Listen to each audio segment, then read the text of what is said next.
The air in the 52nd floor conference room of Hartwell and Associates tasted expensive. It carried the scent of leather-bound law books that no one read anymore, and the faint metallic tang of ambition that had Sign it. calcified into Now. Hold on, I need to review this. Through He's floor-to-ceiling right. We need to be windows, the careful. Manhattan Fine, skyline but stretched sign. gray and indifferent under a November sky that threatened rain but withheld it, leaving the city suspended in a kind of anxious waiting. Marcus Brennan sat on one side of a mahogany table so polished it reflected the ceiling lights like a dark mirror. His hands were clasped in his lap, knuckles white, the calluses on his palms catching slightly on the fabric of his dress pants. The pants were part of a suit he'd bought 12 years ago for his wedding, worn maybe 6 times since always for occasions that required him to pretend he was someone other than a man who worked with his hands.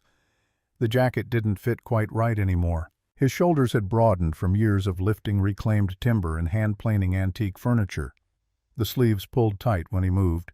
Across from him sat Victoria Shaw, the woman who had been his wife for 12 years, and now looked at him the way someone might regard a stain on expensive upholstery.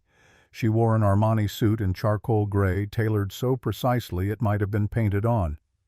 Her ash-blonde hair was swept back in a style that probably had a French name Marcus didn't know. Diamond studs caught the light when she turned her head. Not the modest ones he'd saved 6 months to buy her for their 5th anniversary. These were new. Gifts he assumed from Jonathan Shaw, the real estate billionaire whose bed she'd been warming for the past 18 months. Victoria's lawyer, a silver-haired predator named Gerald Crane, pushed a single sheet of paper across the table. The document slid over the polished wood with a whisper that sounded obscene in the heavy silence. Mr. Brennan, by signing here, you acknowledge receipt of a lump sum payment of $35,000 as full, final, and irrevocable settlement of all spousal support claims present and future.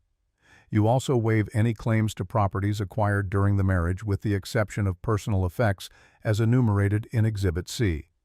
Furthermore, you agree to a custody arrangement granting Ms. Shaw primary physical custody of the minor child, Lily Brennan, age 8, with visitation rights limited to alternate weekends and 1 weekday evening per week, subject to Ms. Shaw's approval and schedule. Crane's voice was a smooth, cultured baritone that made the words sound reasonable. He had the kind of face that aged well on men with money, all distinguished silver and sharp angles. He probably played golf with judges. Marcus's own lawyer, a public interest attorney named Tom Garrett, shifted in his seat. Tom wore a polyester suit that bunched at the shoulders and carried a briefcase held together with duct tape at one corner. He'd taken the case pro bono because Marcus had once restored an antique rocking chair for his grandmother refusing payment. "This is unconscionable, Gerald." Tom's voice had an edge to it, but it trembled slightly. $35,000 after 12 years, Marcus supported Victoria's entire career. He managed the household, raised their daughter, gave up his own scholarship to Cornell so she could take that position in Manhattan. He sacrificed everything. Victoria let out a short laugh that bounced off the wood-paneled walls. She leaned forward, tapping one manicured nail on the table. The nail was painted the color of dried blood. "Sacrificed what exactly, Tom?" She didn't look at Marcus. She addressed his lawyer as if Marcus were a piece of furniture lacking the capacity for comprehension. "A scholarship to study architecture, to draw pretty buildings that would never get built." She gestured toward the window, toward the city that sprawled beneath them. "I built a career in the most competitive real estate market in the world. I became senior vice president at Shaw and Partners. I closed deals worth hundreds of millions." What did he do? He fixed broken chairs. He glued old wood back together in a garage in Queens that smells like varnish and sawdust. Marcus felt the words land like fists in his chest, but he kept his face still. He'd learned over the years to absorb Victoria's contempt the way wood absorbs water, swelling silently until the damage showed only much later. Tom tried again, his voice rising. "He raised your daughter. He was there for every school event, every doctor's appointment, every our daughter." Victoria's tone went cold. "And let's be honest about Marcus's parenting. He teaches Lily to use power tools in that death trap he calls a workshop. She comes home with splinters and smelling like a lumber yard. Do you think any family court judge is going to give primary custody to a man who makes $60,000 a year doing manual labor? I make $400,000. I can provide private schools, tutors, a real future. Not to mention. Crane added, his voice sliding in smooth as oil. Ms. Shaw's fiancé, Mr. Jonathan Shaw, has significant resources and established community standing. The family court will take into account the stable, affluent environment Ms. Shaw can provide versus Mr. Brennan's more modest circumstances. Fiancé. The word hit Marcus harder than the rest. He'd known about the affair for 6 months, had found the hotel receipts Victoria had been careless enough to leave in her coat pocket. But hearing it, made official hearing Jonathan Shaw elevated to the role of stepfather to his daughter, turned his stomach to lead. Marcus looked down at the settlement agreement. $35,000. He'd make more than that this year if the restoration project at the Vanderbilt estate came through, and that was just one job. But none of that mattered in this room, in this moment, with these people who measured worth in stock portfolios and square footage. He thought about Lily. 8 years old, gap-toothed, smile fingers always sticky with either honey or wood glue, depending on whether they'd been in the kitchen or the workshop. Last weekend they'd built a birdhouse together, a proper one with dovetail joints and a copper roof Marcus had salvaged from a renovation site in Brooklyn. Lily had used his grandfather's hand plane, her small hands steady as she shaved paper-thin curls of cedar. She'd looked up at him with those serious dark eyes and asked Daddy, "Why does wood smell like it remembers being a tree?" Now Victoria wanted to take her. Not full-time, the agreement allowed him alternate weekends, but Marcus knew how these things worked. Victoria would schedule business trips and charity events and galas, and those weekends would evaporate. Lily would grow up in Jonathan Shaw's penthouse, learning to value the things Victoria valued: appearances, connections, money. "Mr. Brennan," Crane's voice cut through his thoughts. "I understand this is difficult, but we do have a 2 o'clock scheduling conflict. If you could, I'll sign." Marcus's voice came out rougher than he'd intended, scraped raw by the effort of keeping everything else locked down inside. Tom turned to him, eyes wide. "Marcus, we can fight this. We can file for discovery. We can demonstrate that Victoria's been having an affair, which affects her character evaluation for custody. We can.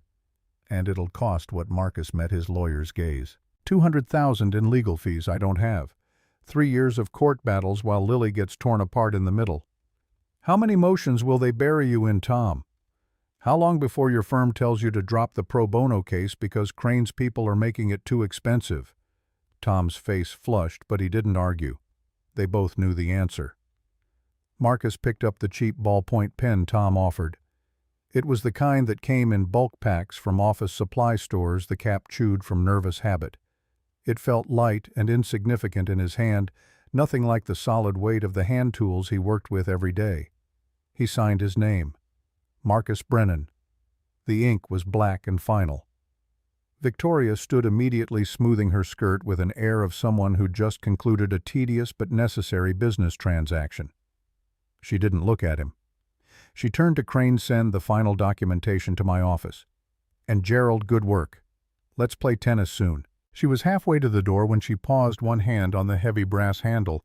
She looked back, not at Marcus, but at some point just past his shoulder, and her mouth curved into something that wasn't quite a smile. "Oh, and Marcus, that little woodworking blog you run. I had my assistant look it up. Artisan's Legacy, or whatever you called it. 37 followers. My Instagram has 15,000 and I don't even post regularly." She shook her head, the gesture almost pitying. "Just some advice from someone who knows how the world works. Give it up. Nobody cares about 18th century joinery techniques. You're shouting into a void. You have nothing people want." She left. The door closed behind her with a sound like a bank vault ceiling. For a long moment neither Marcus nor Tom moved. The silence in the conference room felt heavy enough to crush vertebrae. Tom finally spoke, his voice quiet. "Marcus, I'm so sorry. If I'd had more resources, if I could have—" "You did everything you could." Marcus stood his legs unsteady. "The settlement check will be mailed within 10 business days. Tom gathered his papers, shoving them into the duct-taped briefcase with hands that shook slightly. "You can call me. Anytime. If you need anything." Marcus nodded, but they both knew he wouldn't call. There was nothing left to say. He walked out of the conference room past the row of associate offices where young lawyers in expensive suits looked up briefly and then away, marking him as irrelevant. Past the law library with its shelves of leather-bound precedents that somehow always favored people like Victoria. Past the elevator bank where a security guard in a crisp uniform watched him with the flat professional gaze of someone trained to identify threats. The elevator ride down was a descent through 52 floors of other people's victories. The car was mirrored on all sides, and Marcus caught glimpses of himself from unfamiliar angles. A man in an ill-fitting suit with sawdust still visible in the creases of his work boots because he'd come straight from a job site that morning. A man whose hands looked too large and rough for the polished brass of the elevator rails. A man who was about to lose his daughter. The doors opened onto the lobby of Hartwell and Associates. It wasn't a lobby. It was a cathedral to corporate power. 3 stories of white Carrara marble and brushed steel with uncomfortable leather furniture that no one ever sat on because the space was designed not for comfort, but for intimidation. A massive abstract sculpture dominated the center of the room, all jagged metal edges that suggested either cutting-edge modernism or a poorly executed car accident. Marcus had never been able to tell which. Behind a desk that resembled a fragment of glacier sat a receptionist whose nameplate read Ms. Vane. She had the kind of beauty that required maintenance, all sharp cheekbones and ice-blonde hair pulled back so tightly it must have hurt. She looked up as Marcus approached, and her expression performed a calculation so fast it was almost subliminal. Cheap suit work boots, no briefcase. Dismissed. Marcus moved toward the revolving glass doors that led to Park Avenue. Outside, the threatened rain had started a hard-driving November downpour that turned the taxis into frantic yellow blurs. He'd need to wait it out or get soaked. He pulled out his phone. The battery showed 14%. He opened the Uber app, watching the wheels spin uselessly as it tried to find a signal in the steel and marble canyon. No cars available. He tried Lyft. Same result. The signal here was terrible, blocked by the surrounding towers that housed law firms and hedge funds and all the machinery of other people's wealth. Marcus moved to stand near a tall potted plant, something leafless and sculptural that probably cost more than his monthly rent. He tried to make himself small, invisible, the way he'd learned to do at Victoria's work events when she'd introduce him as "my husband, he does carpentry," before steering the conversation immediately away. His phone buzzed. Not a ride confirmation. A text. The message preview showed on his lock screen. "Don't think you've won anything. This is just the beginning. V."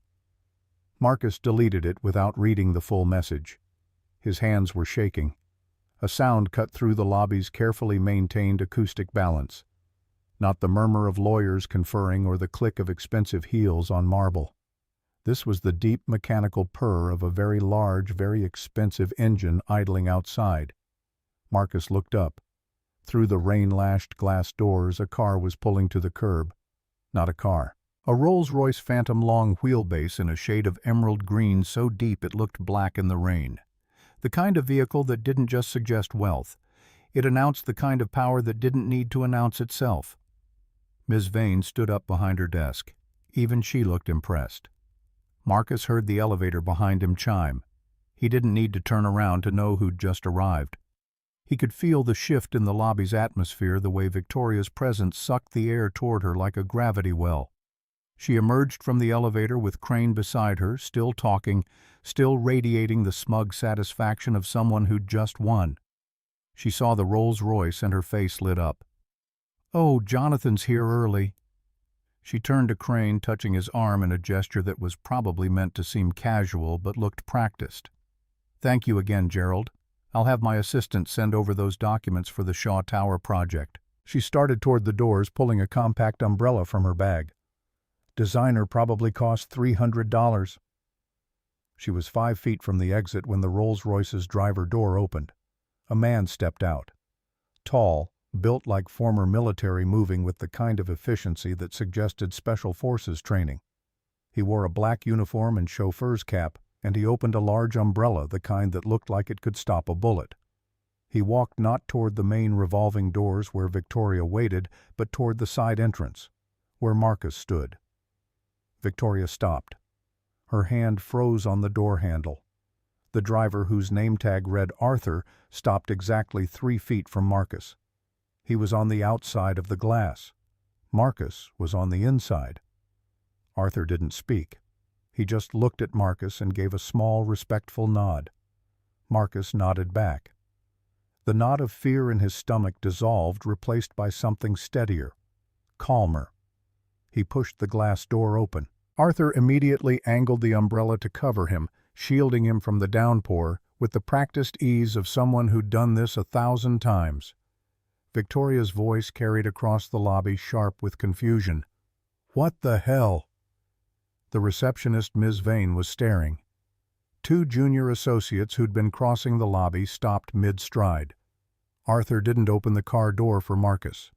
Instead, he turned and opened the rear passenger door, and a woman stepped out. She emerged into the rain as if weather were a concept that applied to other people.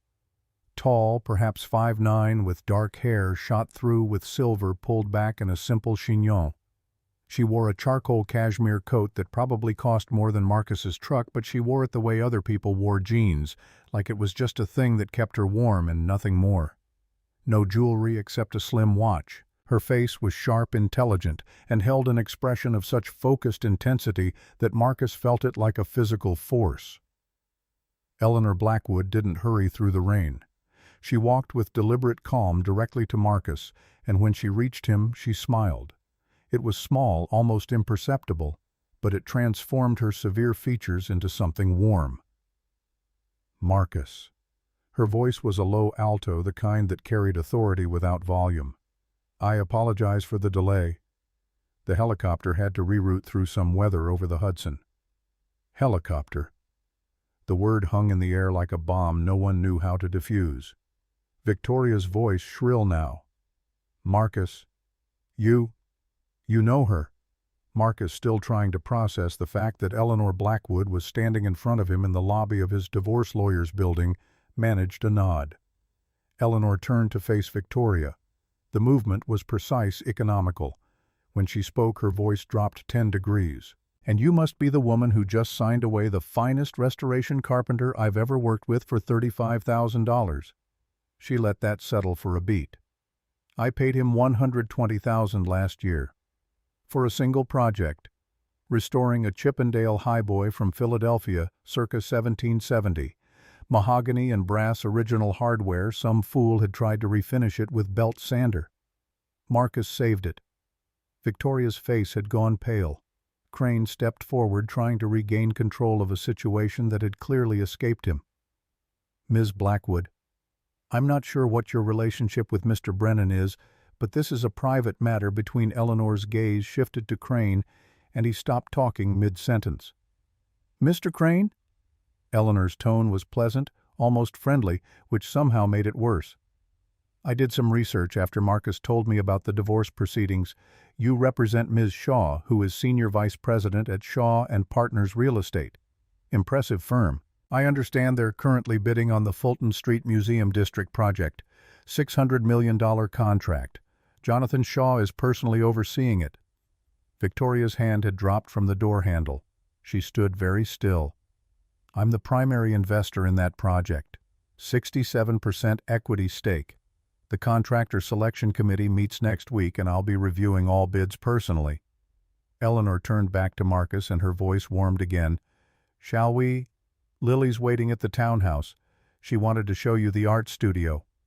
Marcus's breath caught. "Lily is with you.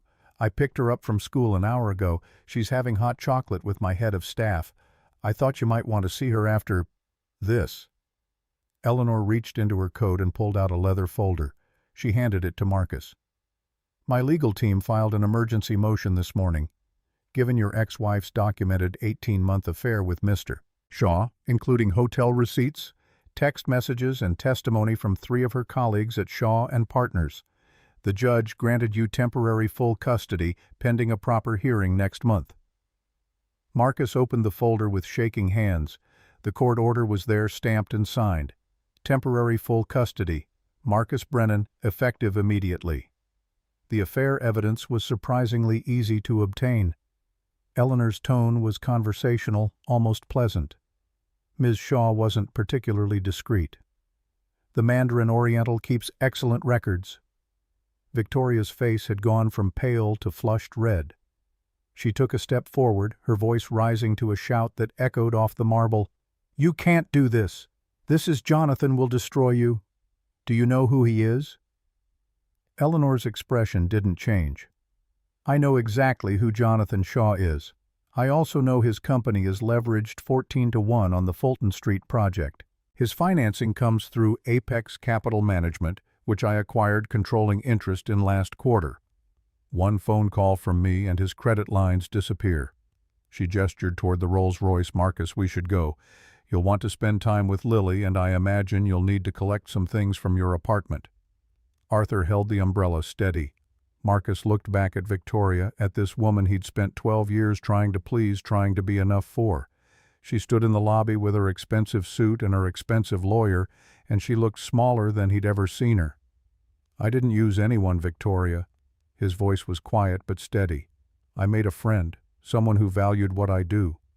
He got into the car. The interior was silent, insulated from the rain and the traffic and the chaos of the city. The leather seats were butter-soft. There was a faint scent of something expensive, cedar maybe, or sandalwood. Eleanor settled in beside him, and Arthur closed the door with a sound like a vault ceiling. Through the tinted windows, Marcus could see Victoria standing in the rain. She'd run out after them without her umbrella, and her hair was plastered to her head, her Armani suit darkening with water. She was screaming something, but the car's soundproofing reduced her voice to nothing. The Rolls-Royce pulled smoothly into traffic and glided away. Marcus leaned his head back against the seat and closed his eyes. His hands were still shaking. The custody order was clutched against his chest like a life-preserver. "Are you all right?" Eleanor's voice was gentle now. All the ice she'd shown Victoria and Crane melted away. "I don't know." Marcus opened his eyes and looked at her. "Eleanor, I can't. This is too much. The custody motion, the car showing up there, I never asked you to." Eleanor held up one hand. "Let me tell you a story. 5 years ago, I was on the acquisitions board at the Metropolitan Museum. We'd just purchased a John Singleton Copley portrait, the Paul Revere piece from 1768. Beautiful painting, but the frame was a disaster. Someone in the 1920s had tried to gild it with spray paint. Spray paint Marcus, on hand-carved 18th century linden wood. She shook her head at the memory. "The museum hired you. I was there the night you came to assess it." Do you remember? Marcus did remember. He'd been 33, building his reputation one small restoration at a time. The Met job had been a breakthrough, a chance to work on something significant. You spent 20 minutes examining that frame before you said a word. Eleanor continued. "Most contractors would have given me an estimate in 5. But you understood what you were looking at. You saw the water gilding over red bowl, the original rabbit skin glue that had held for 2.5 centuries. You saw the craftsmanship. When you finally spoke, you said, 'This frame deserves respect.' Most contractors would have used epoxy and charged twice as much. You used traditional techniques. You hand-ground the gesso. You sourced period-appropriate gold leaf. You made that frame sing again. I gave you my card that night." Eleanor's voice was quiet. "I told you to call me if you ever needed work. You never did." "I was married," Marcus said. "It felt wrong to network with a woman when Victoria was when I thought we were building something together, while you were working 3 jobs to pay for her MBA. Eleanor's tone was matter-of-fact, not judgmental, while you were managing every aspect of your household so she could focus on her career, while you were being a father to Lily. Marcus looked out the window. They were on the FDR Drive now, heading north. The East River was gray and choppy under the rain. 2 years ago, Eleanor said I hired a private investigator. Not because of you. I was acquiring a collection from the Shaw family estate, some early American pieces. I wanted to know who I was dealing with, what kind of people they were. The investigator was thorough. He found everything. Victoria's affair, Jonathan Shaw's over-leveraged empire, the way she talked about you at dinner parties, calling you the help when she thought no one important was listening. Marcus's jaw tightened. I wanted to help. Eleanor's voice was soft. But I couldn't interfere unless you reached out. So I waited. And I made sure you had work. The Vanderbilt dining chairs last year. That came through my foundation. The Carnegie Library panels. Also me. I routed them through auction houses and museums so you wouldn't know. You earned every penny, Marcus. Your work is extraordinary. But I made sure those jobs found you. Marcus turned to look at her. Why? Because 5 years ago, I watched a man treat a broken piece of wood with more respect and care than most people show to living things. Because you saw value where others saw trash. Because you build beautiful things and you do it with integrity. She paused, and something in her expression shifted, became more vulnerable. And because I know what it's like to be underestimated, to have people assume you're worth less than you are. The car pulled up in front of a limestone townhouse on East 74th Street, 6 stories pristine with a small private garden visible through wrought iron gates, the kind of property that didn't have a listed price because if you had to ask, you couldn't afford it. Arthur opened the door umbrella at the ready. Before Marcus could move, the townhouse's front door burst open and Lily came running out.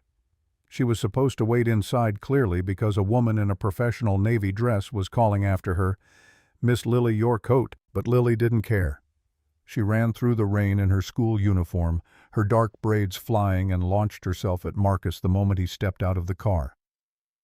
"Daddy." Her arms wrapped around his waist and she buried her face in his chest. He was still wearing the suit, and she was getting him soaked, and none of it mattered.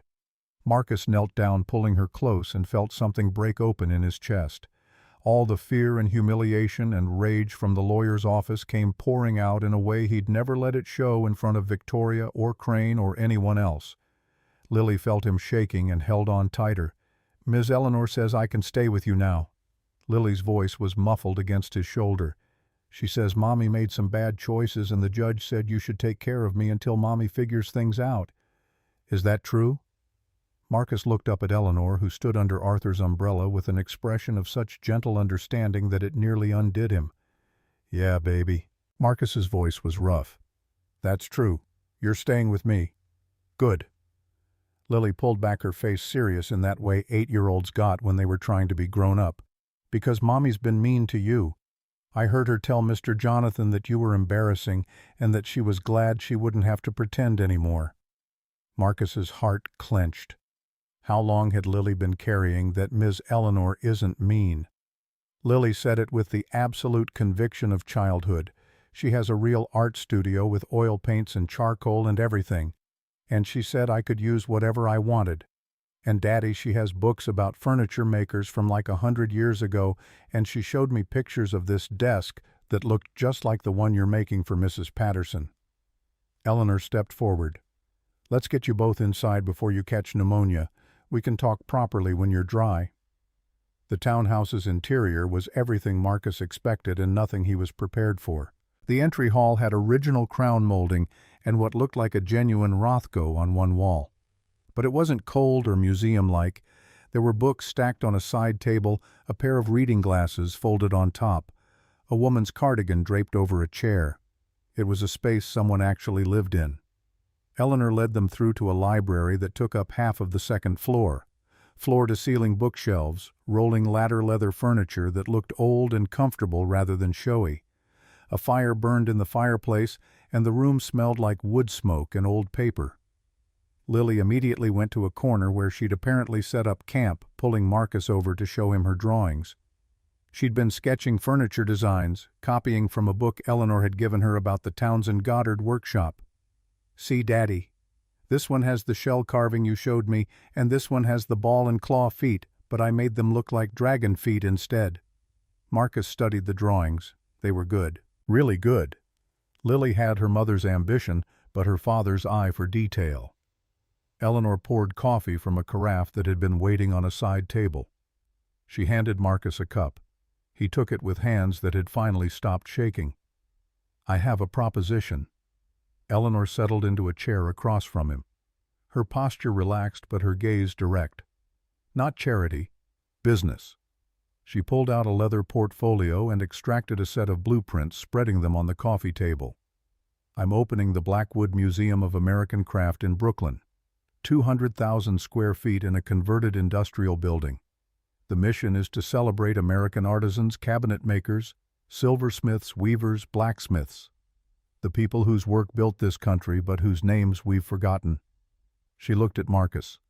I want you to be the director of restoration. Salary is $180,000 a year, full benefits, and Lily's private school tuition covered through high school. You'll oversee the conservation of our permanent collection and manage a team of craftspeople. Marcus opened his mouth to speak, but Eleanor held up a hand. There's more. This townhouse has a garden apartment. 3 bedrooms, separate entrance, small workshop space. It's yours rent-free for as long as you work for me. I know Queens is a long commute and you'll need to be close to the museum during the build-out. She slid another document across the table. And there's one condition. I want you to teach. We're establishing a youth program bringing kids from the Bronx, from Bed-Stuy, from places where working with your hands is seen as failure instead of art. I want you to show them that craftsmanship matters, that building things is honorable. Marcus stared at the blueprints. The museum was beautiful, all soaring ceilings and natural light. There was a restoration lab with equipment he'd only dreamed of owning, a teaching workshop with space for 20 students, an exhibition hall designed specifically for Shaker furniture and Navajo textiles and Gullah baskets. Eleanor, I can't. He had to stop his throat tight. This is too much. After what I just lost after Victoria, why would you do this for me? Because you gave up your dreams for someone who never valued you. Eleanor's voice was fierce now. Because for 12 years you made yourself smaller so she could be bigger. Because you're brilliant and patient and you deserve a chance to build something that matters. She leaned forward. And because, Marcus, I've spent 20 years building an empire. I've acquired collections, funded museums, sat on boards. And not once, not ever have I built something with my own hands. I want to learn. I want you to teach me what it means to create instead of just acquire. Lily looked up from her drawings. Daddy say yes. Ms. Eleanor's nice and the studio has really good light. Marcus let out a sound that was half laugh, half sob. He looked down at his hands, at the calluses and scars and stains that no amount of washing ever completely removed. Hands that Victoria had been ashamed of. Hands that Eleanor Blackwood, billionaire museum founder, wanted to learn from. He looked up at Eleanor. Okay. Yes. God, yes. Eleanor smiled, and it transformed her face again, made her look younger and less guarded. Good. We start Monday. I'll have movers pick up whatever you need from Queens. Arthur will drive you and Lily home tonight to pack essentials, and you can move into the garden apartment this weekend. She stood collecting the blueprints. I'll let you two have some time alone.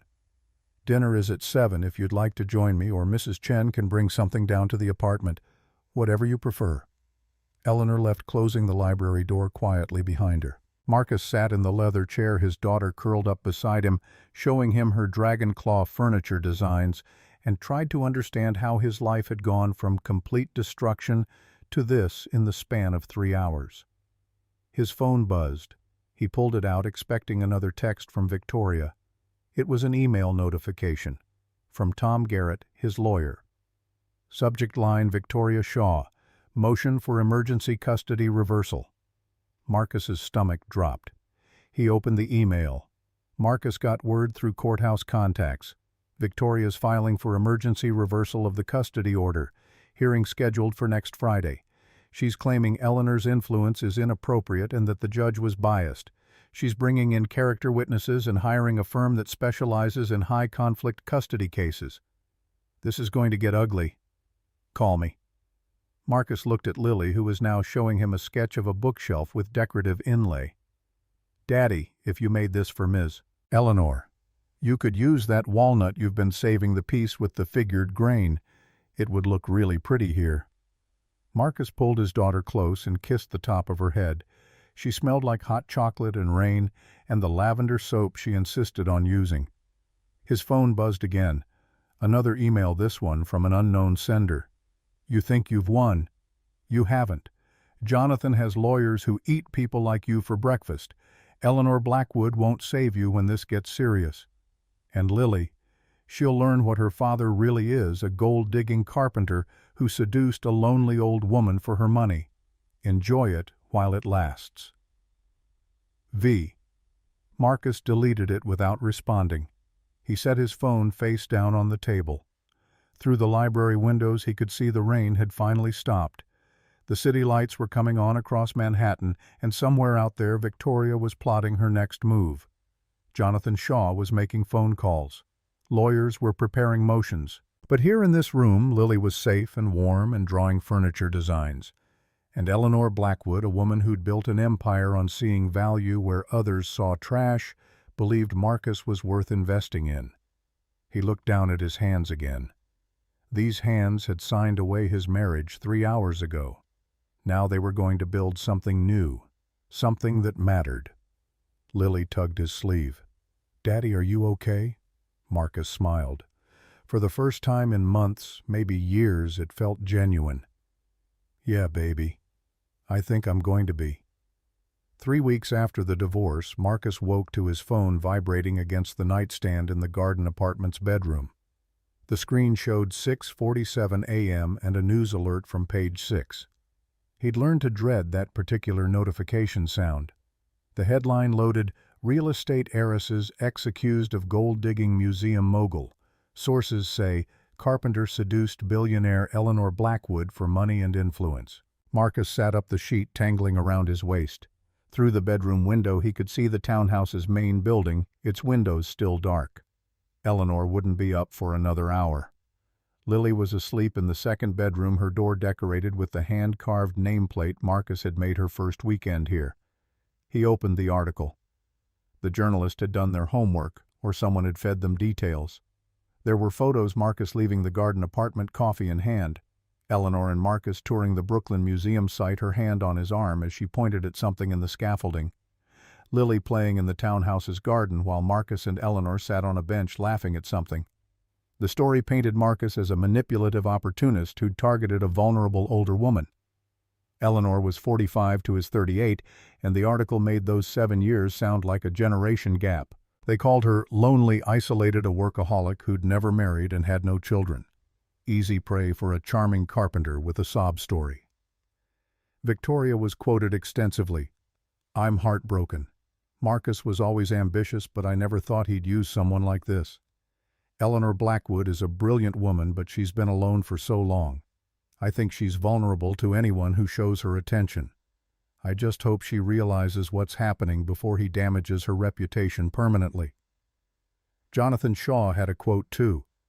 "The construction and development community is watching this situation closely. Ms. Blackwood's judgment in business matters has always been impeccable, but personal entanglements can cloud even the sharpest minds. We're concerned about the museum district project." Marcus's hands tightened on the phone. The screen cracked slightly under his thumbs. A soft knock on the apartment door. Marcus pulled on jeans and a t-shirt, checked that Lily was still asleep, and opened it to find Eleanor standing there in running clothes, hair pulled back in a ponytail, her face flushed from exercise. She held up her own phone. "I see you've read it." Eleanor's expression was calm, almost amused. "Come upstairs. We need to talk before the calls start." The townhouse's kitchen was all marble counters and professional-grade appliances that Eleanor clearly knew how to use. She poured coffee from a French press, handed Marcus a mug, and leaned against the counter. "Jonathan Shaw is predictable." Her tone was conversational. "He thinks embarrassment is a weapon. He's going to plant stories, hint at impropriety, suggest I've lost my edge because I'm letting my emotions override my business sense." She took a sip of coffee. "He wants me to fire you. Or better yet, he wants you to quit because you can't handle the scrutiny. That way he can point to the museum district project and say, 'See, Eleanor Blackwood makes reckless decisions. Maybe we should reconsider her lead investor status.'" Marcus felt anger rising in his chest. "I'm not going to let them destroy you because of me." If stepping away from the museum project helps Eleanor set her mug down with a sharp click, "Marcus, listen to me carefully. Never wrestle with pigs. You both get dirty and the pig likes it. We're not going to respond. We're not going to issue statements or defend ourselves or play their game. We're going to build the museum. We're going to do the work. And when Jonathan Shaw tries to leverage this against the museum district project, we're going to let him overextend himself. What does that mean?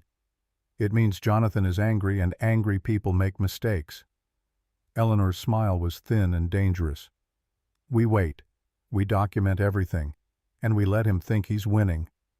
By the end of the week, the story had metastasized. The New York Times ran a more restrained piece, questioning whether Eleanor's investment in the Museum District project represented a conflict of interest given her personal involvement with a contractor.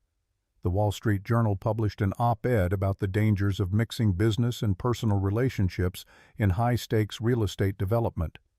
Marcus's phone rang constantly. Reporters wanting comments, former clients awkwardly asking if he was still available for work. His mother calling from Arizona, worried and confused by articles she'd seen online. The teaching workshop Marcus had scheduled at a community center in the Bronx was canceled. The director called apologetic but firm. "We've had some complaints from parents.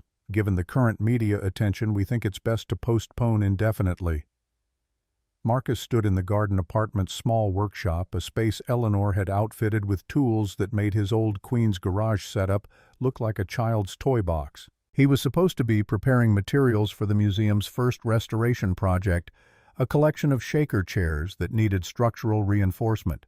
Instead, he was staring at a half-finished drawer front, unable to focus. His phone rang again.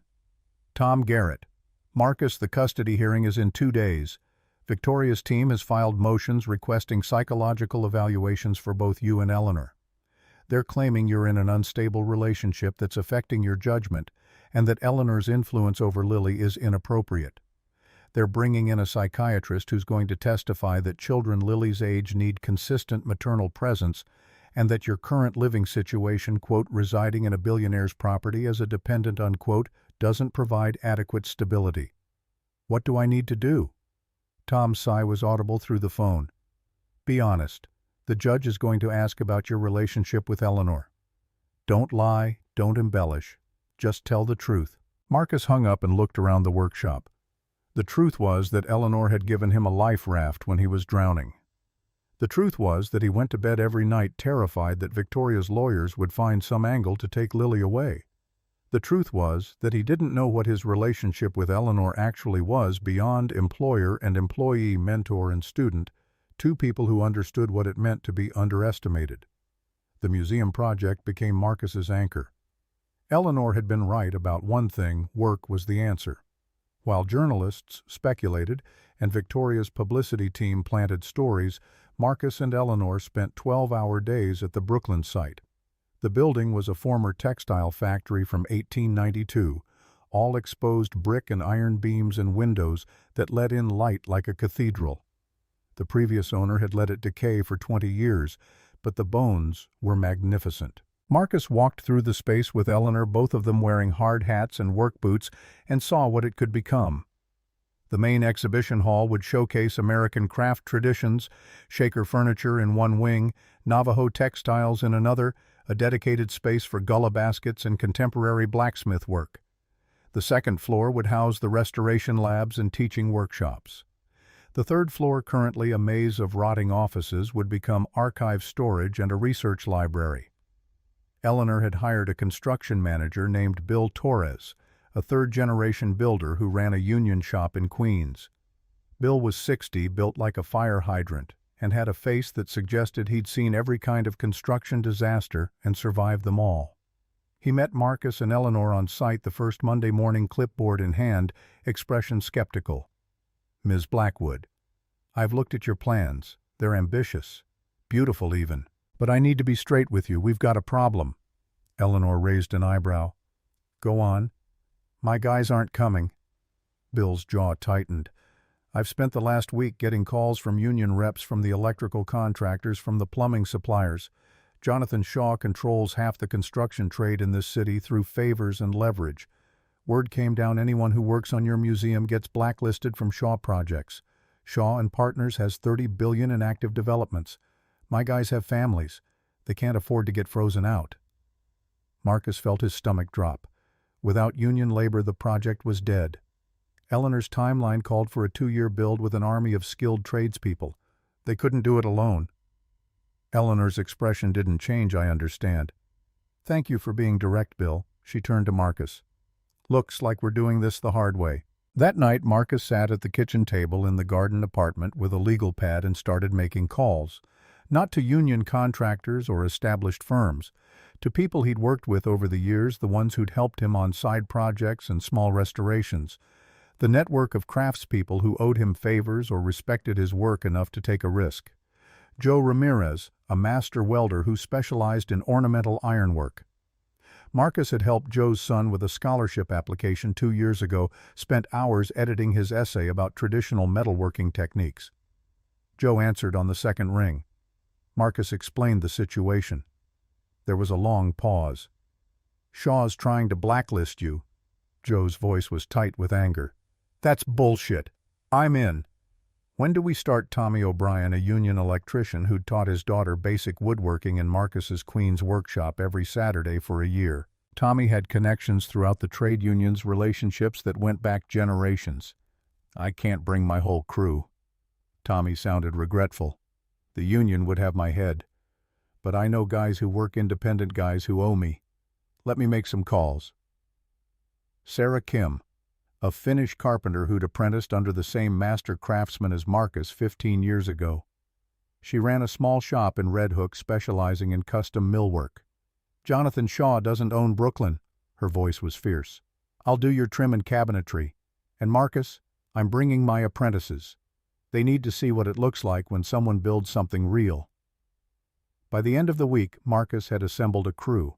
Not the army of union workers Eleanor had budgeted for, but a core team of 15 welders, electricians, carpenters, masons. All independent contractors, all willing to work off books on nights and weekends, all because they'd rather build something meaningful than stay safe. Eleanor reviewed the revised budget and timeline. Her face was unreadable. This is going to take longer. The costs are higher because we're paying overtime rates for night work, and there's no way to meet the original 2-year deadline with this crew size. She looked up at Marcus. But we can do it. We can do it. Then we start tonight. The museum became a third-shift operation. Marcus's crew showed up at 8 p.m. and worked until 4 a.m., transforming the derelict factory one section at a time. Marcus worked alongside them, his body remembering the rhythm of physical labor after weeks of meetings and paperwork. Joe Ramirez welded new support beams to reinforce the exhibition hall's ceiling. Tommy O'Brien rewired the electrical systems, threading modern cable through century-old conduit. Sarah Kim and her apprentices began restoring the original wood floors, sanding down decades of industrial grime to reveal heart pine that glowed like honey. Eleanor showed up every night at 10 p.m. with coffee and sandwiches from a deli on Atlantic Avenue. She'd change out of her business clothes into work boots and canvas pants, and Marcus would find her helping Sarah's crew with floor restoration or holding a light for Tommy's electrical work. One night, Marcus found her in the first-floor workshop space, sanding a piece of reclaimed oak they'd salvaged from the building's original support columns. She was using a hand plane, her technique awkward but earnest. You're putting too much pressure on the back end. Marcus stepped closer, guiding her hands. Let the blade do the work. Feel how the wood wants to give up thin shavings, not chunks. Eleanor adjusted her grip and the plane began producing long, translucent curls of wood that spiraled to the floor. Her face lit up with something Marcus had never seen before, pure, uncomplicated joy. I've spent 20 years building an empire. Her voice was quiet. Buying buildings, funding museums, sitting on boards. And not once, not ever, have I felt wood come alive under my hands like this. She looked at Marcus, and something in her expression made his breath catch. This is what you do every day. You make dead things live again. It's just wood. It's never just wood. Eleanor set the plane down carefully. It's history and craft and someone's labor from 100 years ago. You honor that. Most people don't even see it. The moment stretched between them, loaded with something Marcus didn't have words for. Then Joe called from the exhibition hall about a structural question, and the moment broke. But Marcus thought about it later, lying in bed in the garden apartment, staring at the ceiling.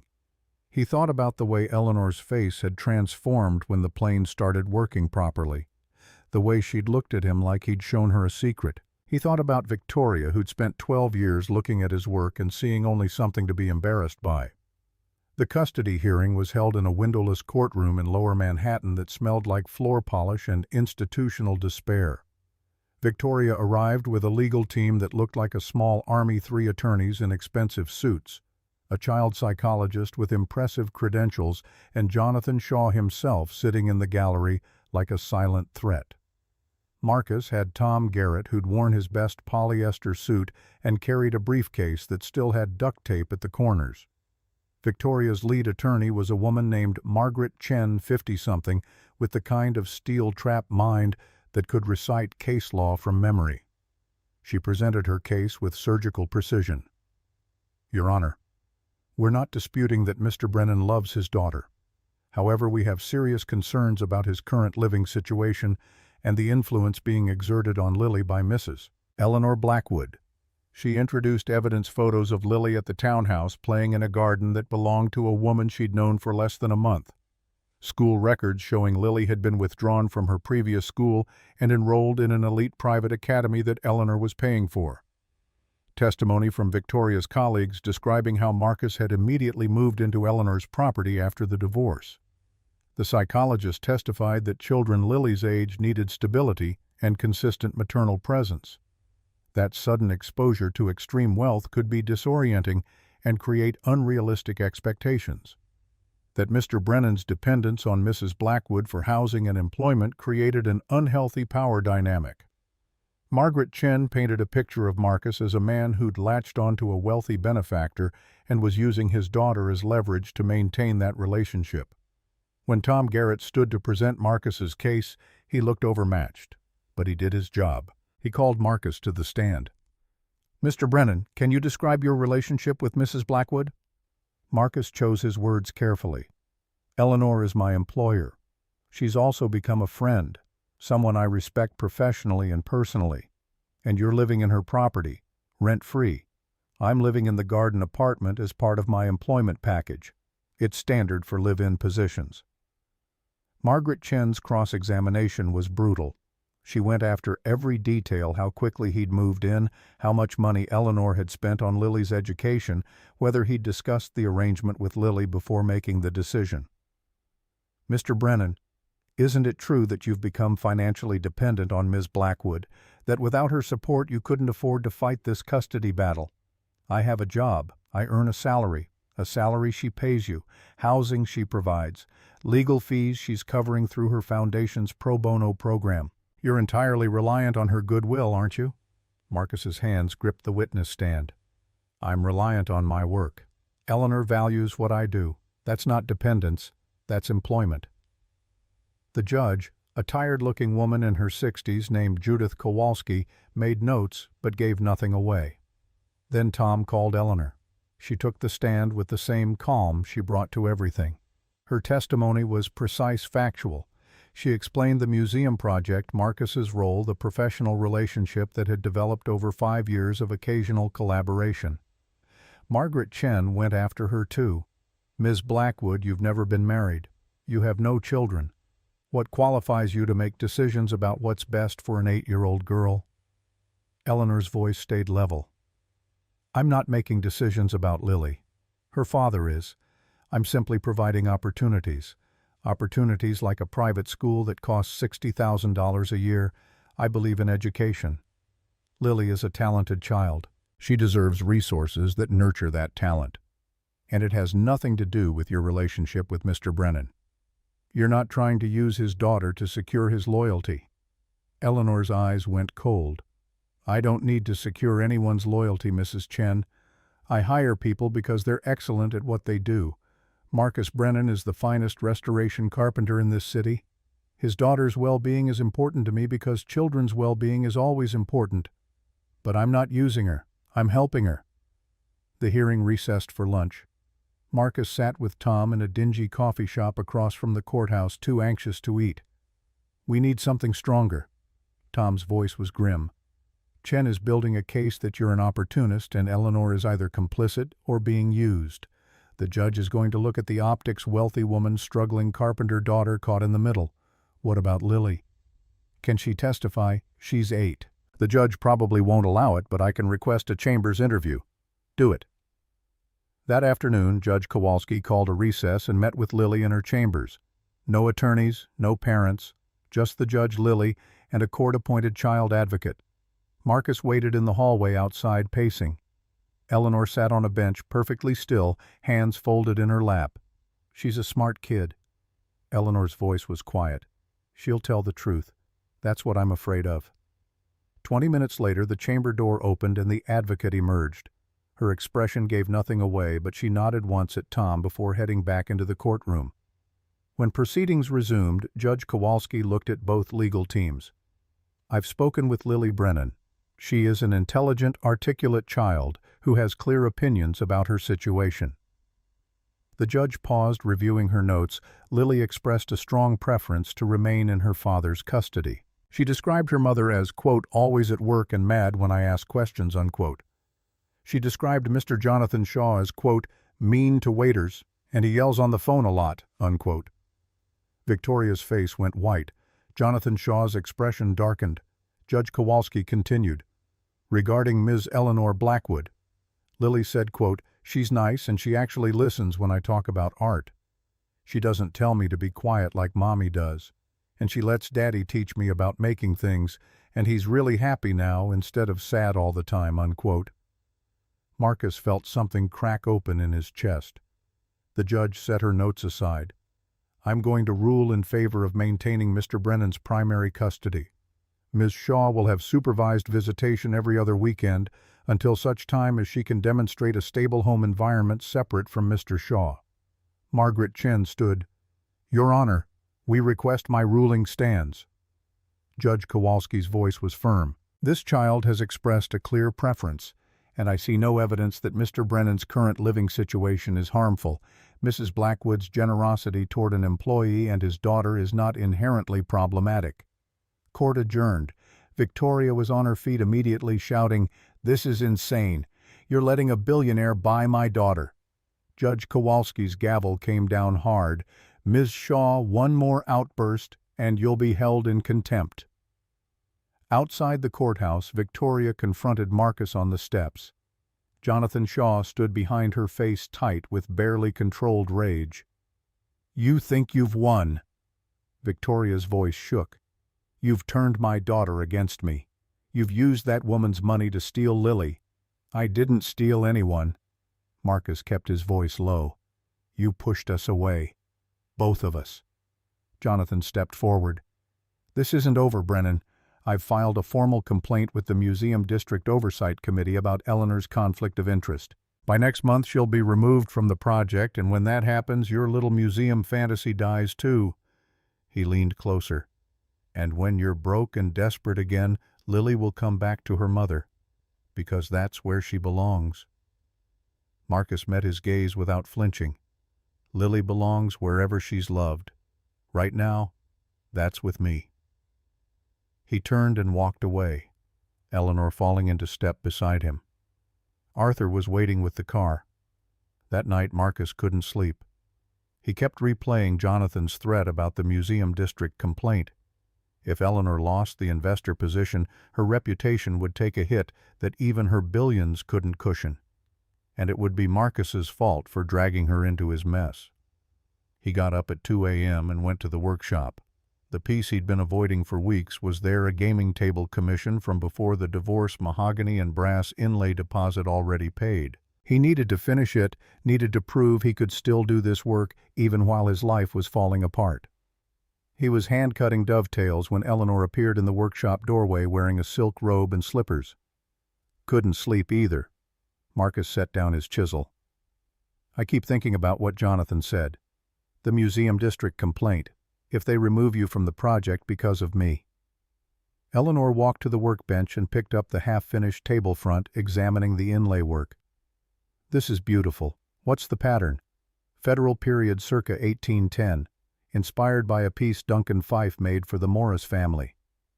Eleanor traced the brass inlay with one finger. Tell me something, Marcus. In all the years you were married to Victoria, did she ever once ask you about your work? Did she ever want to know why you chose a particular wood or how you decided on a joinery technique? Marcus thought back. The answer made something hurt in his chest. No, I ask because I want to know. Eleanor set the table front down carefully. Because watching you work is like watching someone speak a language I've always wanted to learn. And I don't care what Jonathan Shaw says or what complaints he files. I'm not going to stop building this museum, and I'm not going to stop working with you. She met his eyes. You need to understand something. I've been alone for a very long time. I've built companies and funded institutions and sat on boards, but I've never had a partner. Someone who sees the world the way I do. Marcus, you're not using me. If anything, I'm using you. You're teaching me that there's more to life than acquisition. You're showing me what it means to create. The admission hung in the air between them, vulnerable and honest. Marcus's throat was tight, Eleanor. I don't know what this is, what we are, but I'm terrified of losing it. Losing you. Then don't. Her voice was soft. Don't let them make you small again. 2 weeks later, the New York Times ran an exposé that no one saw coming.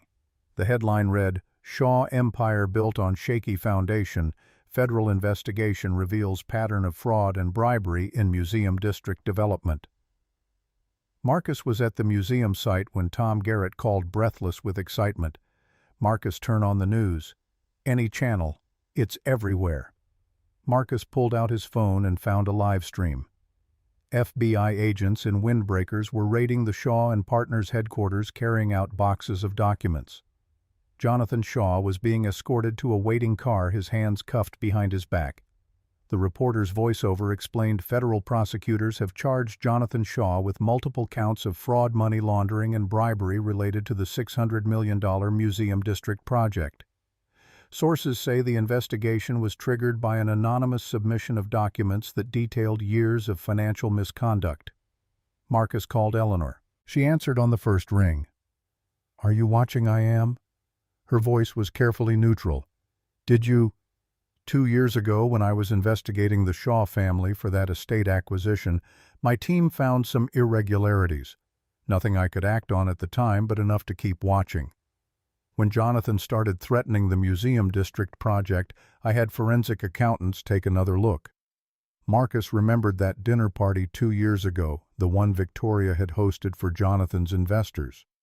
Marcus had catered it himself, passed hors d'oeuvres, and refilled drinks like hired help.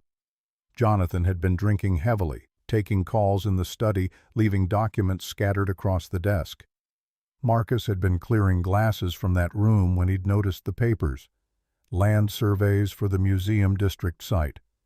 Except the boundaries didn't match the public records Marcus had seen in the newspaper. He'd taken a photo with his phone, not sure why, just some instinct that something was wrong. He'd forgotten about it until Eleanor mentioned her investigation. I sent you that photo. The land survey discrepancy. You did, and it was the first thread. My team pulled the rest. Offshore shell companies funded by Russian oligarchs. Bribes to 4 city councilmen. Fraudulent environmental impact assessments. Jonathan Shaw built his empire on paper that dissolves under scrutiny. The FBI has everything now. Everything. Eleanor's voice held quiet satisfaction. Jonathan was sloppy when he was angry. He made the mistake of thinking he was untouchable. Marcus thought about Victoria, about what this meant for her career. Even if she hadn't known about Jonathan's crimes, the association would destroy her. He felt a flicker of something that might have been pity. That night, Marcus sat with Lily in the townhouse library, reading her a chapter from a book about colonial furniture makers. She fell asleep against his shoulder, and he carried her down to the garden apartment, tucking her into bed surrounded by the hand-carved decorations he'd made for her room. When he came back upstairs, Eleanor was in the library, standing by the window that overlooked the garden. The room was dark except for the city lights filtering through. I need to tell you something. Her voice was quieter than he'd ever heard it. And it might change how you see me. Marcus waited. 20 years ago I was married. His name was Richard Blackwood. Old money Boston family, everything proper and perfect on the surface. She turned to face him. We had a daughter, Sophie. She was 3 years old, dark hair and my eyes, and she loved drawing. Always had crayons in her hands. Richard was controlling, abusive. Not physically, at least not at first, but he needed to own everything around him. When I filed for divorce, he disappeared with Sophie. International custody kidnapping. He had family money and connections, and he vanished. Marcus felt his chest tighten. I spent 10 years searching, $50 million on investigators, on lawyers, on anyone who could help. I never found her. Richard died 5 years ago in a car accident in Montana. But Sophie was already gone. His family had connections throughout the Pacific Northwest, the logging industry, remote areas where you could hide a child with false birth records and no one would question it. Eleanor's voice cracked. She'd be 22 now. I don't even know if she remembers me. That's why you built all this. Marcus understood now. The museums, the foundations. You were trying to be important enough that someone would recognize her, that she'd see my name and remember. Her mother's voice, soft and broken, but she never did. I stopped searching 3 years ago, accepted that she was gone, that I'd lost her, and I threw myself into work because work doesn't leave you. Work doesn't disappear. She looked at Marcus, tears on her face. And then I met you, this man who'd been made invisible by someone who should have valued him, this father who'd sacrificed everything for his daughter. And I thought, she stopped composing herself, I thought maybe I could help someone else keep what I'd lost. Marcus crossed the room and pulled her into his arms. Eleanor collapsed against him. This woman who'd built an empire and faced down billionaires and never shown weakness, and she sobbed like something broken finally had permission to shatter. They stood like that for a long time, two people who understood what it meant to lose and to fight and to rebuild from rubble. When Eleanor finally pulled back, her face was blotched and her eyes were red, and Marcus thought she'd never looked more real. I don't know what we are either. Her voice was raw. But I know I haven't trusted anyone in 17 years, and I trust you. Marcus wiped tears from her cheek with his thumb. Then we figure it out. Together. The word hung between them, fragile and promising. Eleanor nodded. She reached up and touched his face, her fingers tracing the line of his jaw, and Marcus leaned into the contact like a man starving for gentleness. This isn't pity. He needed her to know. What I feel for you, it's not gratitude or dependence or... I know. Eleanor's eyes held his. I know what it is. She didn't say the word. Neither of them was ready for that. But it was there in the room with them, taking shape like something being carved from wood, patient and deliberate and built to last. 6 months after Jonathan Shaw's arrest, Marcus stood in the center of what would become the Blackwood Museum of American Craft's main exhibition hall and watched sunrise paint the exposed brick walls gold. The space still smelled like sawdust and fresh varnish, but the transformation was undeniable. Where there had been decay now, there was purpose. Joe Ramirez was finishing the last of the ornamental ironwork on the mezzanine railings, his welder's torch throwing sparks that looked like miniature fireworks. Sarah Kim's crew had completed the heart pine flooring restoration 3 weeks ahead of schedule, and the wood gleamed like honey under the industrial skylights they'd uncovered and repaired. Tommy O'Brien's electrical work had turned the building's bones into a nervous system that would power everything from climate control for delicate textiles to the teaching workshop's precision lighting. Eleanor appeared at Marcus's elbow, 2 cups of coffee balanced in her hands. She'd stopped dressing like a billionaire on site visits. Now she wore canvas work pants with actual paint stains and steel-toed boots that had seen real use. Bill Torres wants to know if you've approved the final plans for the Shaker furniture alcove. Her hair was pulled back in a practical braid, silver strands catching the light. He's ready to start the display case installation next week. Marcus took the coffee, their fingers brushing in the exchange. The humidity controls need recalibration first. Shaker pieces are sensitive to moisture fluctuation. I want another week of testing before we risk the collection. Eleanor smiled, that private expression she'd developed over the months of working side by side, perfectionist. You hired me for my standards. I hired you because you see what others miss. There's a difference. The museum's official opening was scheduled for October 15, 3 months away. Invitations had gone to collectors, curators, educators, and press from across the country. The Smithsonian was sending a delegation. The Metropolitan Museum's American Wing director had personally called Eleanor to request a preview tour. But the opening everyone was actually talking about would happen in 2 days. The press conference where Eleanor and Marcus would unveil their response to the Museum District Oversight Committee's investigation. Jonathan Shaw's arrest had triggered a cascade of reviews. Every project he'd touched, every deal he'd brokered, every contractor he'd recommended was now under federal scrutiny. The museum district development had been frozen pending the appointment of a new lead investor. Victoria had survived the scandal by a hair's breadth. She'd hired a crisis management team and cooperated fully with investigators, providing evidence that she'd been kept deliberately ignorant of Jonathan's criminal activities. The strategy had worked well enough to keep her out of prison, but her career in real estate was finished. Shaw and Partners had dissolved. Every firm in Manhattan knew she'd been engaged to Jonathan Shaw, and guilt by association was a stain that didn't wash out. Tom Garrett had called Marcus last week with an update. Victoria's working as a junior broker at a small residential firm in Chelsea. No more six-figure deals. She's showing walk-ups to graduate students. The custody arrangement had settled into an awkward rhythm. Victoria got Lily every other weekend supervised visits at first that had gradually relaxed into unsupervised time when it became clear Victoria wasn't going to disappear with her daughter. The visits were stiff and formal, Victoria trying too hard, and Lily being polite in the way children were when they'd learned not to expect much. Marcus had asked Lily once if she wanted to spend more time with her mother. Lily had considered the question with the seriousness she brought to everything. "It's okay the way it is, Daddy. Mommy's trying, but she still gets this look sometimes like she wishes I was different, less messy or something." The honesty had broken Marcus's heart and filled him with protective rage in equal measure.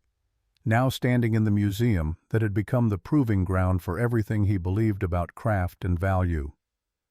Marcus pulled out his phone and checked the press release one final time.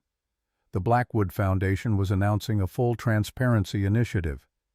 Every document related to the Museum District project would be made public: financial records, contractor bids, communication with city officials.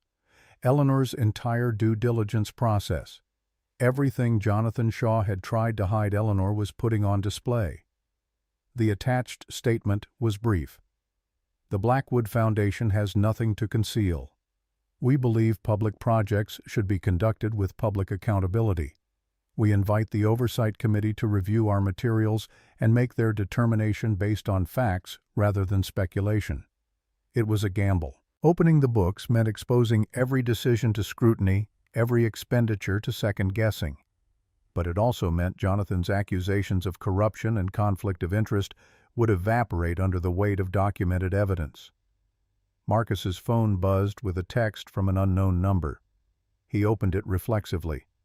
The message contained a single photo of Victoria sitting at a cafe table looking tired and defeated. Below it a caption, "Enjoy your victory. You destroyed her." Marcus deleted it without responding.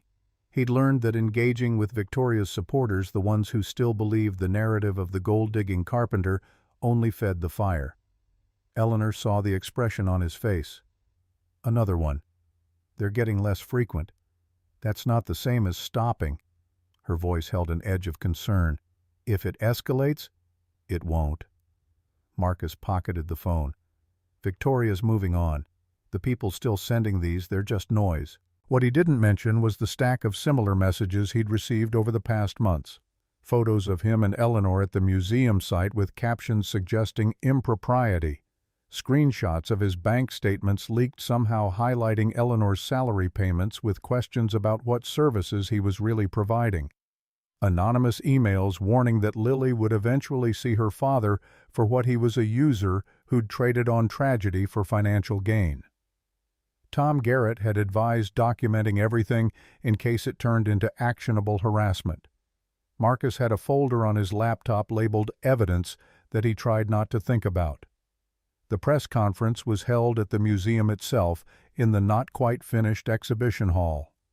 200 journalists and industry professionals packed the space cameras and recording equipment, creating a forest of technology. Eleanor stood at a podium, Marcus beside her but slightly back, letting her take the lead. "For coming."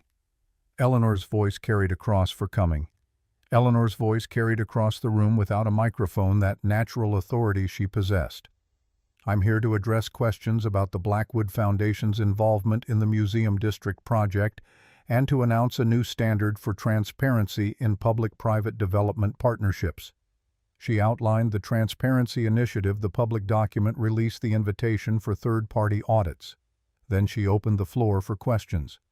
A reporter from The Times stood immediately. "Ms. Blackwood, your critics suggest this transparency push is a response to valid concerns about your relationship with Marcus Brennan.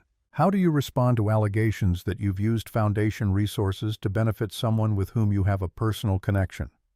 Eleanor's expression didn't flicker. "Mr. Brennan is the Director of Restoration for the Blackwood Museum of American Craft.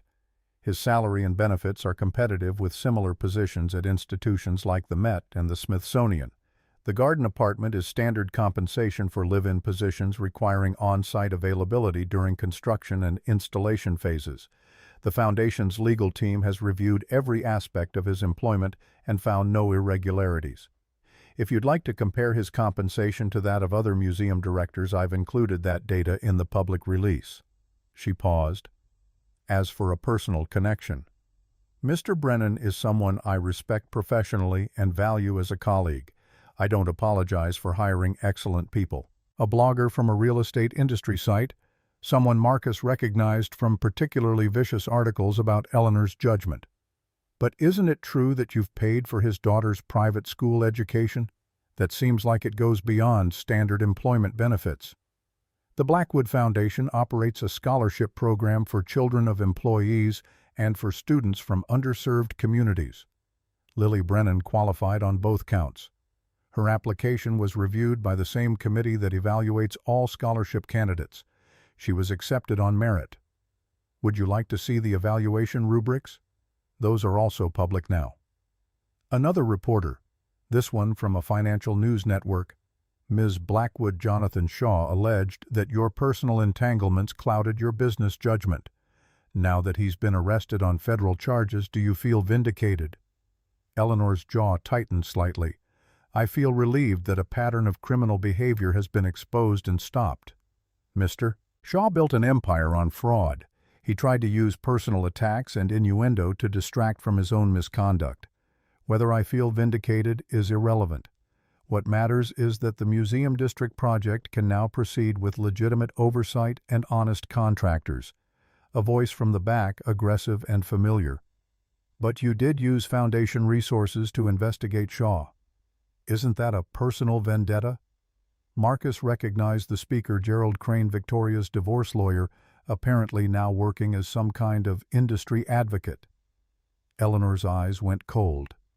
The Blackwood Foundation conducts due diligence on all potential business partners. When irregularities appeared in Mr. Shaw's financial disclosures, we did what any responsible investor would do: we investigated. The evidence we found was turned over to federal authorities. That's not a vendetta. That's fiduciary responsibility. Crane wasn't finished. "And your decision to hire Marcus Brennan to publicly support him during his custody battle to provide housing and financial support that had nothing to do with your personal feelings." The room went silent. Every camera swung to capture Eleanor's response. She stepped away from the podium and walked forward until she was standing at the edge of the crowd, close enough that they could see her face clearly. "Let me be very clear, since apparently subtlety isn't working." Her voice was sharp as broken glass. "Marcus Brennan is the most talented restoration craftsman I've encountered in 20 years of museum work. His understanding of historical techniques and his ability to preserve American craft traditions is unmatched. I hired him because he's brilliant.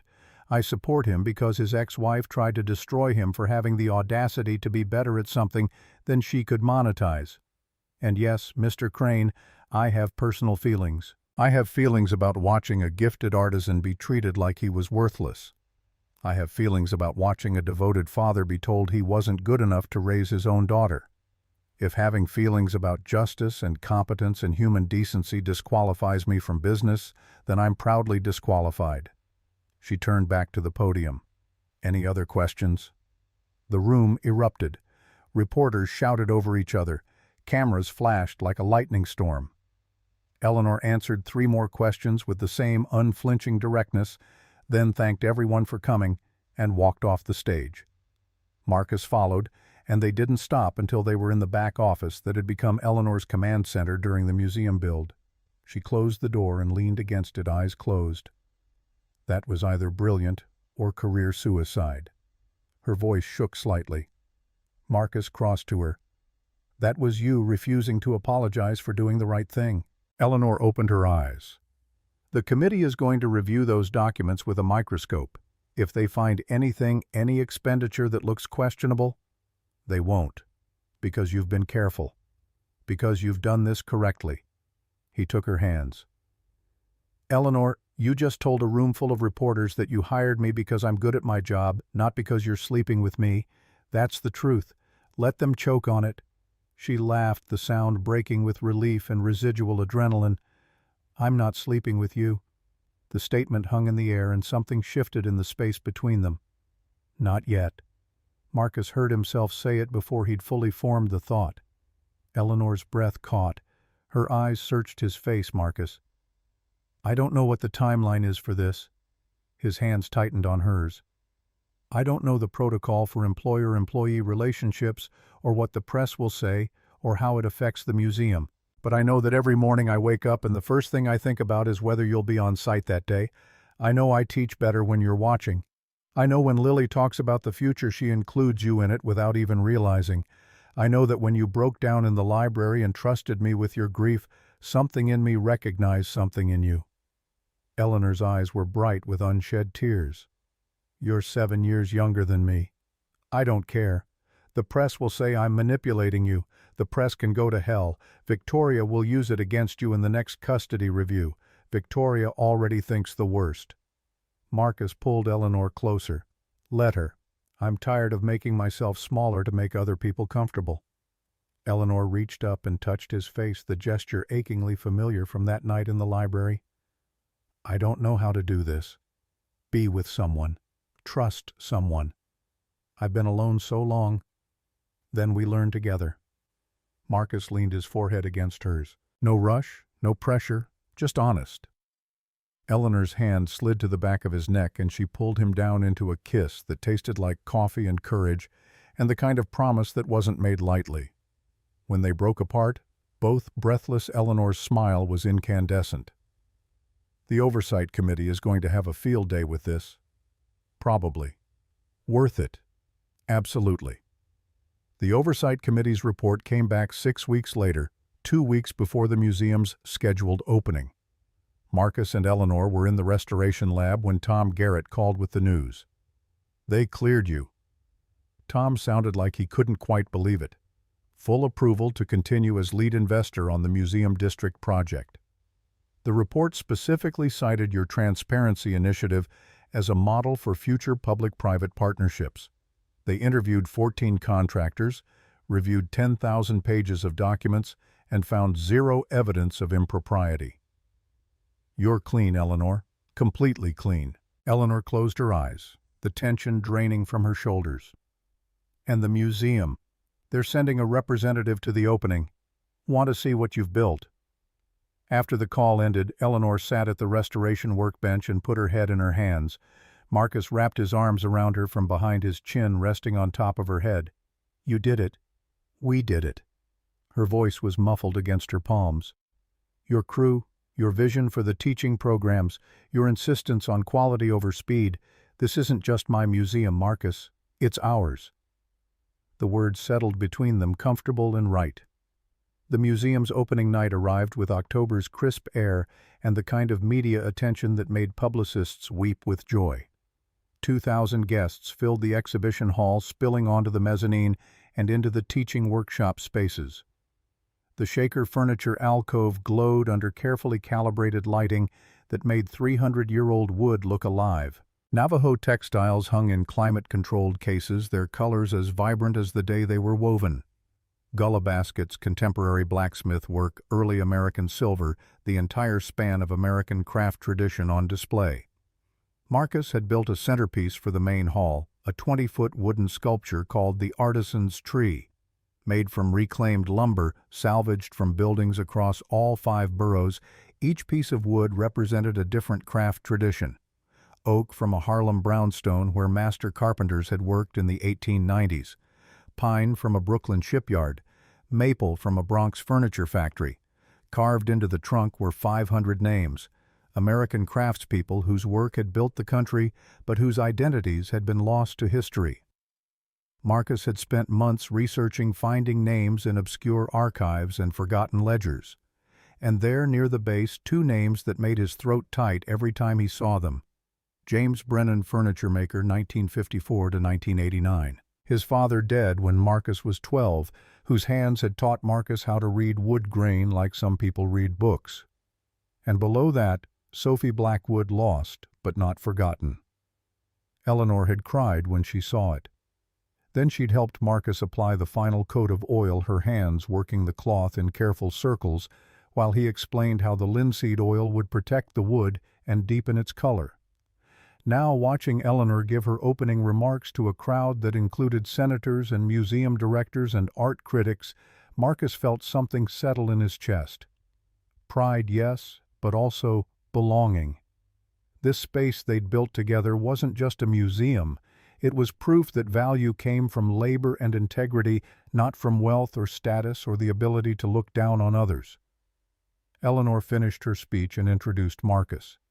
He stepped to the microphone, acutely aware of 2,000 pairs of eyes of cameras recording every word.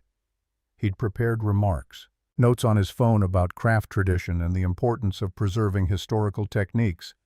But standing there looking out at the crowd that included Joe Ramirez and Tommy O'Brien and Sarah Kim, the people who'd risked their livelihoods to build this place, the prepared speech felt wrong. When I was 33, I had a wife who was ashamed of what I did for a living. His voice carried across the hall, amplified by acoustics Sarah's crew had designed specifically for teaching. She told me I smelled like sawdust and that my work was embarrassing. When we divorced, she tried to take our daughter because a carpenter wasn't good enough to be a full-time parent. Eleanor Blackwood hired me anyway, not because she pitied me, because she valued what I could do with my hands. This museum exists because someone saw worth where others saw trash, because someone understood that building things, making things, restoring things, that's not lesser work. It's sacred work. He gestured to the Artisan's Tree. Every name on that sculpture represents someone who was told they weren't important enough for history, someone whose labor was invisible. But their work survived. The buildings they framed, the furniture they built, the objects they forged, those things outlasted the people who dismissed them. Your hands tell the truth even when your name is forgotten. That's the lesson. That's what this place teaches. Marcus stepped away from the microphone to applause that started slow and built to something thunderous. Lily, sitting in the front row between Eleanor's assistant and Tom Garrett, was beaming so hard her face looked like it might split. After the formal program, the crowd dispersed to explore the exhibits. Marcus found himself surrounded by well-wishers and questions, and he answered them all patiently while watching Eleanor work the room with effortless grace. A voice at his elbow, quiet and hesitant, "Marcus." He turned to find Victoria standing there, and the shock of it nearly knocked him backward. She wore a simple dress, no designer label visible, and her hair was pulled back in a practical style that didn't require a salon. She looked smaller somehow, or maybe just less armored. "I'm sorry for crashing. I know I'm not on the guest list." Victoria's hands twisted together. "I just wanted to see it." "What you built?" Marcus's first instinct was to tell her to leave, but something in her expression stopped him. "How did you get in, Tom Garrett?" She managed a weak smile. "He said you wouldn't mind if I stayed quiet and didn't cause a scene." Marcus would have words with Tom later, but for now. "What do you want, Victoria?" "Just to tell you I was wrong." Her voice cracked. "About everything. About you, about what your work meant, about what kind of father you are." She looked around the exhibition hall. "This is extraordinary, Marcus. And I spent 12 years telling you it was worthless. He could have thrown her words back at her, could have listed every humiliation, every dismissal, every time she'd made him feel like dirt on her expensive shoes.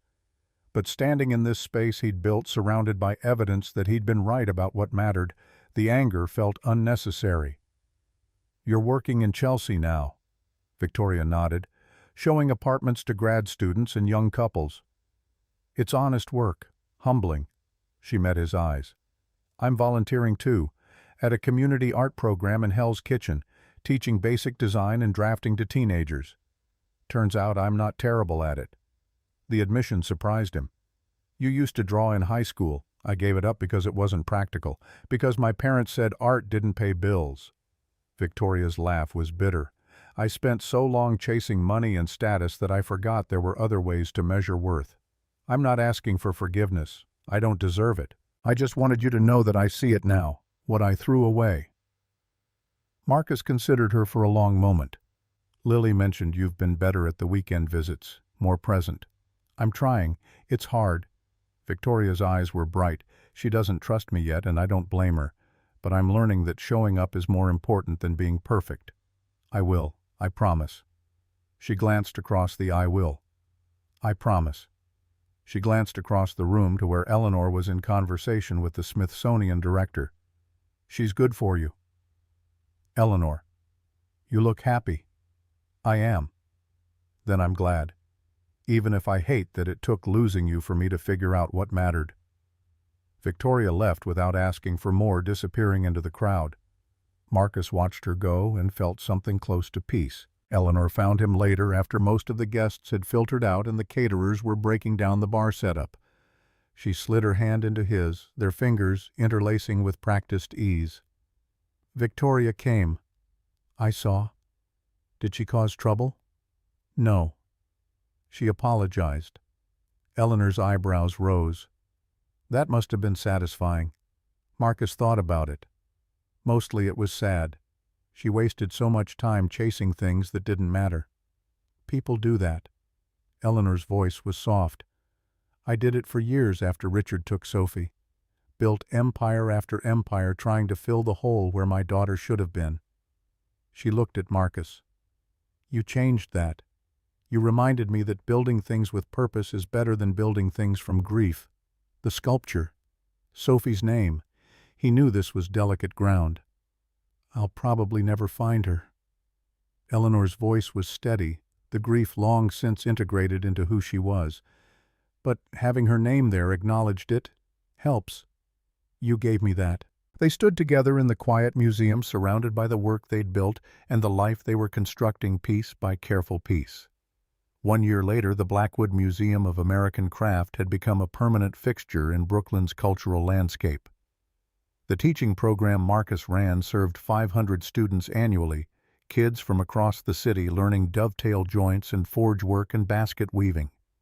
The Restoration Lab had taken on projects from institutions as prestigious as the Getty and the National Gallery. Marcus's reputation now secured not through Eleanor's influence, but through the quality of work his team produced. The Museum District project had been completed under Eleanor's oversight, a massive complex that included affordable housing and commercial space alongside the museum component. It was profitable and ethical, a model for how development could serve communities instead of exploit them. Marcus and Eleanor had moved carefully into their relationship, mindful of optics and professional boundaries, but ultimately unwilling to hide what they'd become to each other. The press had covered it, of course, but the story shifted from scandal to human interest when it became clear they were genuinely partnered in every sense. On a Saturday morning in September, Marcus woke in Eleanor's bedroom. He'd moved from the garden apartment 6 months ago to find her already up and sitting by the window with coffee and the Times. "There's an article about the museum in the arts section." She passed him the paper. "They interviewed some of your students." Marcus read the piece, which featured testimonials from teenagers who'd gone through the training program. One quote jumped out. "Mr. Brennan taught me that working with my hands doesn't make me less smart. It makes me an artist. Now I'm applying to RISD for furniture design." "That's Maria." Marcus's voice was thick. "She's incredibly talented.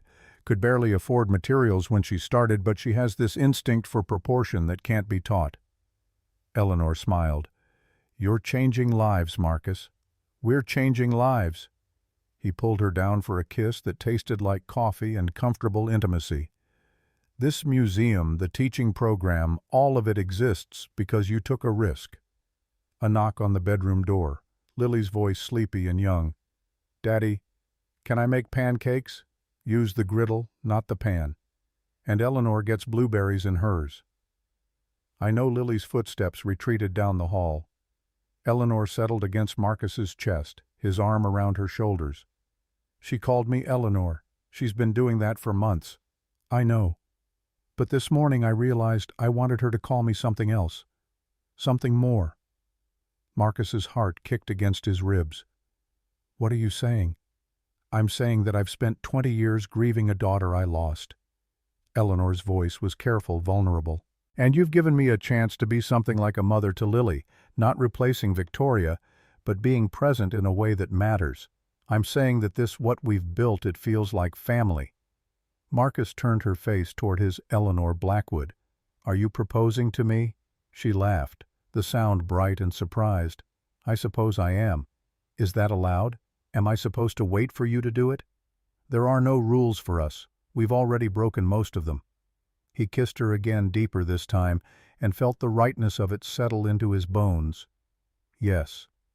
The answer is yes. The wedding was small, held in the museum's exhibition hall, surrounded by the artisan's tree and the collected work of American hands. Lily served as flower girl, wearing a dress she'd helped design. Tom Garrett was best man. Eleanor's assistant, Mrs. Chen, cried through the entire ceremony.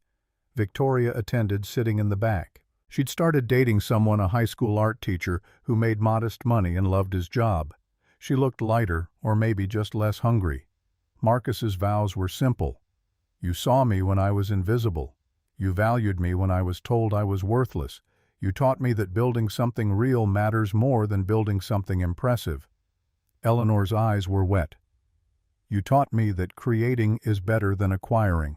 That partnership is better than power. That love doesn't make you weak, it makes you brave enough to be honest. They exchanged rings Marcus had forged himself in the museum's metalworking shop, simple bands of hammered silver that bore the marks of his labor. When the officiant pronounced them married, the applause from their small gathering echoed off brick walls that had seen decay and neglect transform into purpose and beauty. At the reception, Joe Ramirez pulled Marcus aside. You know what you've built here isn't just a museum, right? Marcus raised an eyebrow. What is it then? Proof that the world's wrong about who matters. Joe's voice was gruff with emotion. Every kid who comes through your program, every restoration project that saves something valuable, every time someone looks at the artisan's tree and sees their own family's name, that's revolution disguised as craftsmanship. You're telling people that their hands matter more than their bank accounts. In a city like this, that's radical. Marcus looked across the room at Eleanor, who was dancing with Lily to music from a string quartet Tommy O'Brien had recommended. His wife. His partner. The woman who'd arrived in a Rolls-Royce and stayed because she recognized something true. Then I guess we'll keep being radical. 2 years after the wedding, Marcus stood in the same spot where he'd first seen the derelict factory that would become the museum. But now he wasn't alone. Eleanor was beside him, her hand resting on her slightly rounded belly, 6 months pregnant with a daughter they'd already decided to name Sophie. The museum had expanded to include satellite programs in 3 other cities. Marcus's teaching methodology had been adopted by vocational schools across the country. The restoration lab had become prestigious enough that conservators competed for positions on his team. Victoria's relationship with Lily had evolved into something functional, if not warm. She came to recitals and school events, and Lily had started calling her mom again, though Eleanor was Ellie, a term of endearment that had developed organically. Jonathan Shaw was serving 7 years in federal prison. His empire had been dismantled, the assets sold to pay restitution to investors he'd defrauded. Marcus's phone buzzed with a text from Tom Garrett. Turn on Channel 4. You're going to want to see this. Marcus pulled up the live stream on his phone. It was a news report about the museum district development now fully occupied and profitable. The reporter was interviewing residents who'd moved into the affordable housing units, small business owners who'd opened shops in the commercial space. But the closing segment focused on the museum itself. Footage of Marcus teaching a class of teenagers demonstrating how to cut mortise and tenon joints by hand. Eleanor explaining the shaker philosophy of form following function to a tour group. Lily, now 12, giving a presentation about colonial-era furniture makers to an audience of visiting school children. The reporter's voiceover, "What began as a story of personal betrayal and corporate corruption has become a testament to the power of craft integrity and second chances. The Blackwood Museum stands as proof that the greatest revenge isn't getting even, it's building something that lasts." Eleanor looked at Marcus, her eyes bright. They got it right. Most of it. Marcus pulled her close, his hand joining hers on her belly. They left out the best part. "What's that?" "That we didn't build this for revenge. We built it because creating something real is better than destroying something false." Eleanor kissed him soft and sure. The artisan's truth. Your hands tell the story, even when words fail. From across the museum floor, Lily called out that her after-school art class was arriving and she needed help setting up the easels. Marcus and Eleanor walked together toward the teaching wing partners in every way that mattered, building a future that honored the past without being imprisoned by it. The museum's lights came on as autumn afternoon faded to evening, illuminating all the work of American hands that had been deemed unworthy and was now celebrated as essential. Outside, the city moved at its frantic pace, chasing money and status and the hollow things that looked like success. Inside, sawdust and patience and careful attention transformed raw materials into art. Inside, people learned that worth wasn't given by others. It was built by your own hands and recognized by those wise enough to see. Marcus Brennan once told he was nothing, had become proof that mastery and dignity were earned through labor, not granted through wealth. And Eleanor Blackwood, who'd spent 20 years trying to fill a daughter-shaped hole with empire, had learned that family was built through presence, not possession. Together they'd created something neither could have managed alone. Not just a museum, not just a marriage, but a life measured in things that actually mattered, craftsmanship that would outlast them both, students who would carry forward what they'd learned, and a daughter who would grow up knowing that her value wasn't determined by her mother's approval or her family's bank account, but by the strength of her character and the work of her hands. The artisan's tree stood in the center of the exhibition hall, 500 forgotten names carved into reclaimed wood, a monument to everyone who'd been told they didn't matter and proved the world wrong by making beautiful, useful, honest things. Just like Marcus, just like Eleanor, just like everyone who chose creation over destruction and discovered that the finest revenge was building a life so full of purpose that the people who'd dismissed you became irrelevant by comparison.